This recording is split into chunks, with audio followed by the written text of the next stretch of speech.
இயேசுவின் நாமத்தினாலே உங்களை அன்போடு வாழ்த்துகிறேன். கர்த்தருடைய வசனத்தை வாசித்து தியானம் பண்ண ஆண்டவர் நமக்கு கிருபை தந்தாரே. நீங்கள் சுகமாய் இருப்பீர்களாக, தைரியமாய் இருப்பீர்களாக. ஒரு வேத பகுதியை நான் வாசிக்கிறேன்.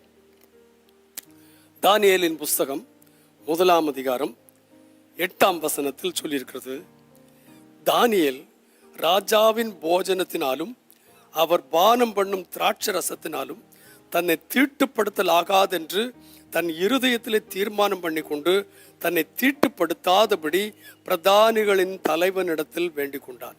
தானியேலும் அவனோடு சேர்ந்த ஷாத்ராக், மேஷாக், ஆபேத்நேகோ என்பவர்களும் சிறைகளாக பிடிக்கப்பட்டு பாபிலோன் தேசத்திற்கு கொண்டு வரப்பட்டவர்கள்.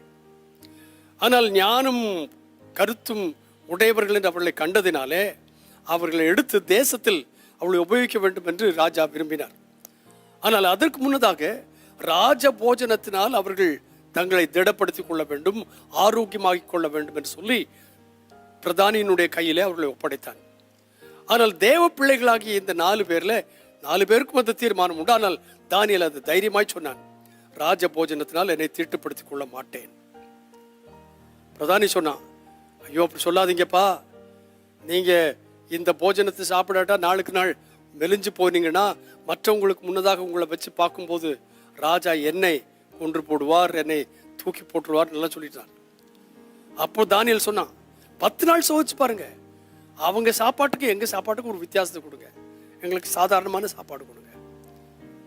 10 நாள் கழிச்சு பார்க்கும்போது மற்ற எல்லாரை காட்டிலையும் இவர்கள் எப்படி இருக்கின்றார்கள் என்று கேட்டால் 15 வசனத்தில் சொல்லு, 10 நாள் சென்ற பின்பு ராஜ போஜனத்தை புசித்த எல்லா வாலிபரை பார்க்கிலும் இவர்கள் முகம், பருப்பும் சோறு சாப்பிட்ட இவர்கள் முகம் களையுள்ளதாயும் சரீரம் புஷ்டி உள்ளதாயும் காணப்பட்டது. என்னை கேட்கிற அருமையான தேவ பிள்ளைகளே, உலகத்தால் கரைப்படுத்தப்படாதபடிக்கு, தீட்டுப்படுத்தப்படாதபடிக்கு நீங்கள் உங்களை காத்து கொண்டால் உலகத்தின் மக்களை காட்டிலும் நீங்கள் சந்தோஷமாய், புஷ்டி உள்ளவர்களாய், களை உள்ளவர்களாய், சந்தோஷம் உள்ளவர்களாய் நீங்கள் காணப்படுவீர்கள்.